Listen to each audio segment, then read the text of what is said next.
Alors aujourd'hui, qu'est-ce qu'un slug et comment générer un slug? Donc un slug, c'est en rapport avec une URL et c'est de l'optimisation pour un référencement Google par exemple ou autre référencement.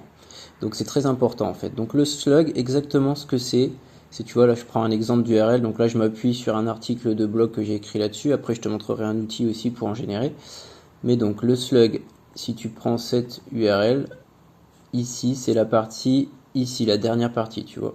C'est en fait, donc là tu as ton site, si tu veux, là tu as ta catégorie de ton site. Et ensuite, tu as la partie complémentaire ici qui va représenter, par exemple, un outil en particulier ou un article de blog en particulier. Donc ça, c'est ce qu'on appelle le slug. Alors pourquoi il est important? Il est important déjà pour les moteurs de recherche. Si tu veux référencer ton site proprement, le moteur de recherche comme Google par exemple ou Bing vont avoir besoin de comprendre immédiatement à quoi correspond la page, tu vois. Donc c'est important et il y a des normes à respecter. Et ensuite c'est important évidemment pour les utilisateurs. S'ils voient un URL, tu vois, un nom très très bizarre avec des codes, des machins, il va pas avoir confiance. Il va se dire c'est peut-être du spam, c'est peut-être une arnaque ou quoi que ce soit. Donc c'est important aussi d'être clair dans ce que représente la page et aussi si l'utilisateur il veut revenir dessus ou s'en souvenir. Alors les 5 règles pour bien écrire et optimiser ton slug, il faut que ça contienne les mots-clés principaux évidemment. Si tu fais un article sur justement la génération de slug URL, il faut que ça contienne génération, slug et URL, tu vois, qui sont les mots vraiment importants. Il faut rester concis, tu vois. Souvent on dit que c'est bien entre 3 et 6 mots. Donc faut pas qu'il y ait une dizaine de mots dans cette URL.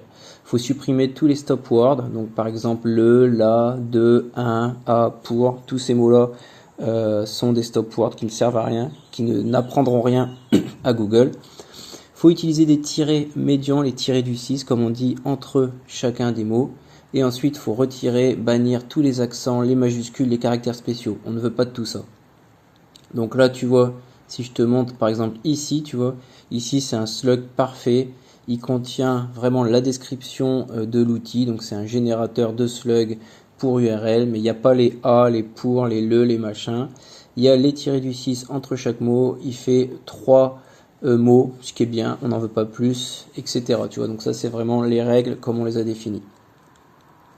Donc maintenant, si on va sur l'outil que j'ai créé, qui est toujours pareil, bon, tu as les liens dans le blog, je mettrai ça en description. Donc sur cet outil, tu vois qu'il va te générer un slug automatiquement. Si tu mets par exemple, tu as fait un article sur les 10 meilleures tomates au monde,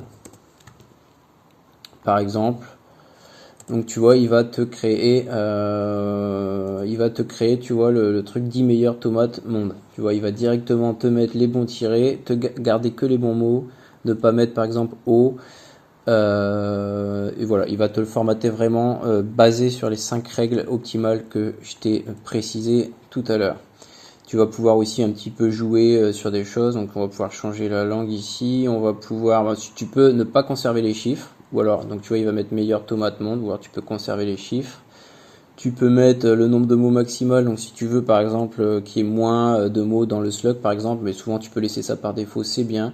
Il va en mettre 6 au maximum et etc. Voilà, donc tu as quelques options et ensuite tu as un aperçu de ce que ça va donner dans Google. Donc tu vois, tu as ton site machin.fr et ça va donner ce truc là et dans Google, si tu tombes sur cet article là, ça va donner les 10 meilleures tomates au monde, machin, blablabla, tu vois. Donc c'est juste un exemple de ce que ça te donnerait dans Google si tu faisais ta recherche dans Google. Voilà, et ensuite tu as encore une petite description des options ici plus bas. Donc cet outil, tu vois, et l'article de blog en lui-même sont sur mon site touslesOutils.fr, hein, c'est totalement gratuit, il n'y a pas besoin de créer de compte ni rien, tu peux y accéder très librement.